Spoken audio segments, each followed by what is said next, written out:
বন্দুক চালাবে সব হলো আল্লাহর দুশমনরা, জালেমরা, যারা মানুষের হক নষ্ট করবো, সেটা পুলিশ নামে হোক, সেটা বাহিনী নামে হোক, সেটা মস্তার নামে হোক, ওরা অস্ত্র চালাইলে কোনো আমরা মনে করি হ্যাঁ ওদের কাছে অস্ত্র শোভা পায় না, এই সমস্ত বাটপারদের কাছে অস্ত্র শোভা পায়।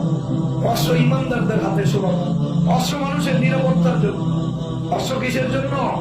নিরাপত্তার জন্য। নিরাপত্তা দিতে পারে নিরাপত্তা দানকারী। মুমিন মানে যিনি নিরাপত্তা দেন। আল্লাহর এক নাম হলো আল মুমিন। আল্লাহর নাম কি?